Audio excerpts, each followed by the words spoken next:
Capítulo 242 Cavalaria. Cavaleiro era o ranking mais alto no sistema de habilidades, logo depois vinha Paladino, Berserker, Guerreiro e por fim, sendo noviço o mais baixo rank. Homens e mulheres que conseguiram chegar a este rank eram respeitados em todo o continente. Mesmo que algumas legiões odiassem treinar seus soldados nesse sistema devido às severas perdas, era indiscutível que se mesmo um em 100.000 se tornassem um cavaleiro, tudo teria valido a pena. Isso era o quão poderoso e estimados essas pessoas eram. Sempre que alguém ascendia à posição de cavaleiro, todo o continente humano saberia, pois este seria sinônimo de poder e força para a humanidade como um todo. Todos que conseguiam atingir essa posição ganhariam o título de Sir. A maioria dos cavaleiros ganhavam terras e tropas de suas legiões, alguns até assumiam diretamente a posição mais alta, um líder legionário, o cabeça da legião e aquele que a comanda em pleno direito e poder. Então é por isso que Belai não caiu, mesmo após tanto tempo de cerco, a tenente Balena disse, aturdida e chocada. Entre todos na sala, Raul era o mais surpreso, ele como um praticante do sistema de habilidades sabia o que significava ser um cavaleiro, era dito que este tinha o poder e a força de um exército por si mesmo. Nesse momento, mesmo Ícaros e os demais tenentes permaneceram em silêncio. Permitir que um cavaleiro que está defendendo uma cidade dos Leões Dourados caia sem fornecer ajuda era algo grave. Talvez toda a legião seria varrida da face de Avalon.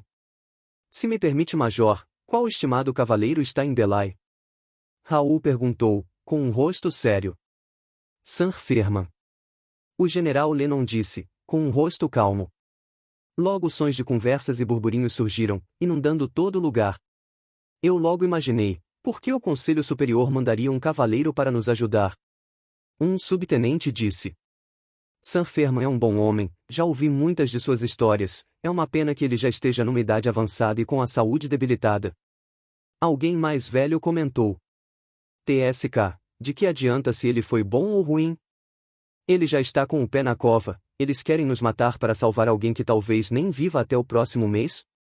Um tenente comentou, cheio de raiva. Bam!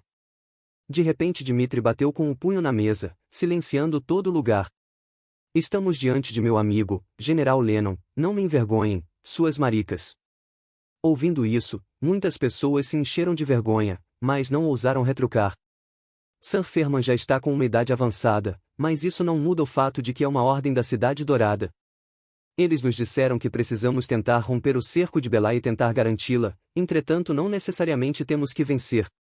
Ouvindo isso, um brilho acendeu-se nos olhos de muitas pessoas, eles entenderam a intenção do Major. Eles deveriam ir até Belai, fazer uma luta e recuar antes que as coisas ficassem feias, assim seja a Cidade Dourada ou o Conselho Superior, ninguém poderia culpá-los por não tentar, basicamente fariam um show. Na verdade, mesmo a Cidade Dourada não esperava salvar Belai, para eles a cidade já era território dos orcs.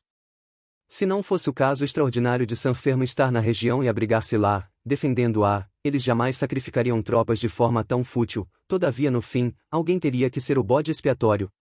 Com todo respeito, senhor, mas por que estão nos mandando? Existem várias tropas mais próximas. Raul disse, cheio de dúvidas. Dmitri franziu a testa com a pergunta, então recostou a mão na mesa, batendo com seus dedos sob a superfície. Um novo general supremo do Front Orc foi nomeado, seu nome é Dimas Ortega. Ouvindo isso, todo o lugar caiu em silêncio. Agora estava claro por que eles eram os bodes expiatórios. Todas as pessoas que serviam em Vento Amarelo por algum tempo, sabiam da rivalidade entre o General Kalfas e o General Dimas. Com Dimas sendo nomeado o General Supremo, ele era responsável pela campanha dos Leões Dourados contra os Orcs, podendo comandar todos os generais e tropas da região. Depois de receber essa notícia, o local parecia um velório. Todos sabiam que dias sombrios viriam pela frente.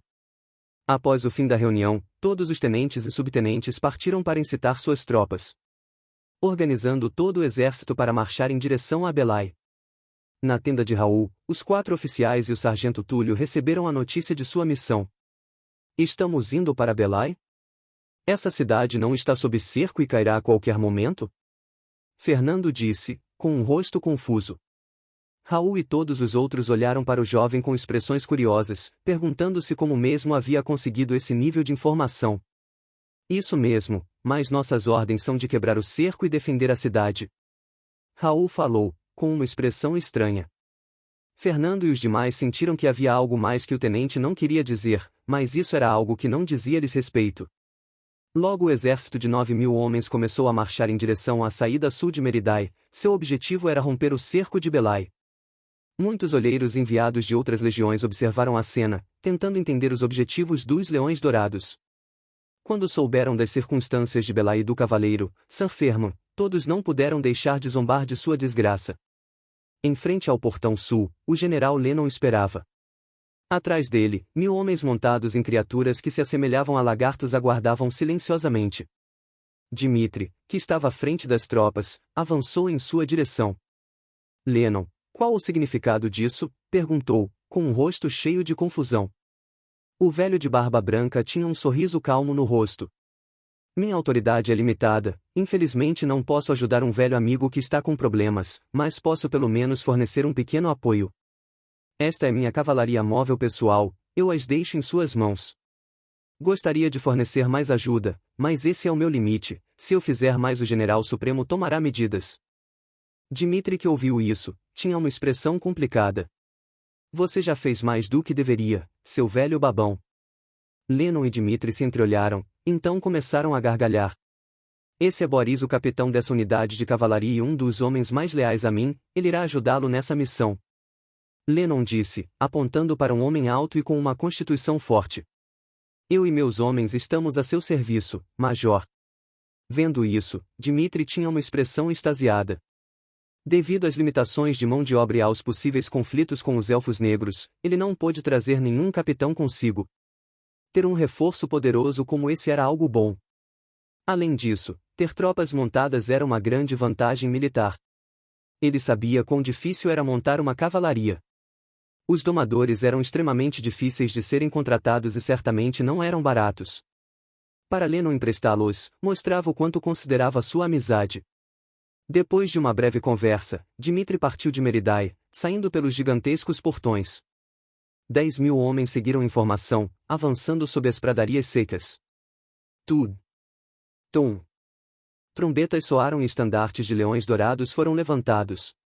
Fernando, que marchava junto ao pelotão zero, observou ao longe os 1.000 homens montando lagartos, era uma visão realmente estranha. Cada lagarto era tão grande quanto um boi, causando um pouco de medo. Vendo o poderoso e intimidante batalhão montado, pensou nos lobos prateados que deu a Bracas para treinar. Bracas pensou, focando sua mente no anel de aprisionamento. Recentemente, no período em que marchou de Vento Amarelo até Aquilones, não havia muitas coisas para fazer e ele não podia treinar. Então gastou parte de seu tempo investigando algumas coisas, o anel de aprisionamento era uma delas. Ele descobriu que, como mestre do anel, poderia não só inspecionar o que acontecia dentro, mas também se comunicar com as formas de vida presentes ali. Mestre, os lobos estarão prontos dentro de alguns dias, mas precisarei de mais carne e poções de mana. A voz envelhecida do Beholder soou em sua mente. Nos últimos dias, Bracas vinha pedindo com alguma frequência por poções de mana e carne, segundo ele, para treinar os animais e acelerar seu processo de crescimento. Fernando não sabia que tipo de métodos o Beholder usava para fazer isso, mas estava ansioso. Algumas horas se passaram, o exército avançou sem impedimentos pelas planícies pálidas, não havia muita vegetação nessa região, ao contrário do norte, que era repleto de verde. Enquanto marchava, Fernando observou muitos vilarejos e vilas no caminho, a maioria vazio ou com apenas um pequeno número de moradores. Devido ao medo dos orcs, a maioria das pessoas migrou, refugiando-se nas regiões atrás das muralhas de Meridaia. Depois de cerca de 4 horas de marcha, finalmente começaram a avistar sinais do inimigo, encontrando muitas vilas queimadas e pilhas de corpos das pessoas que ali viviam. Vendo aquela cena, Fernando sentiu seu estômago remexer-se, muitos corpos estavam desfigurados e mutilados, essa era a brutalidade dos orcs. Essas malditas bestas, eles não se atrevem a avançar tão longe com seus exércitos, mas mandam pequenos grupos que passam por nossas linhas de defesa. Túlio disse, rangendo os dentes, apesar de não ter tido muitas oportunidades de enfrentar orcs, sabia muito sobre táticas de guerrilha. Mesmo avançando a passos largos, seu destino ficava a cerca de um dia de viagem. Com a noite chegando, Dmitri ordenou que montassem um acampamento. Mesmo que estivesse com pressa, se forçasse demais as tropas, elas estariam esgotadas quando chegassem na batalha. Durante a noite, o silêncio nas planícies era aterrador, isso somado aos ventos frios causava uma sensação arrepiante.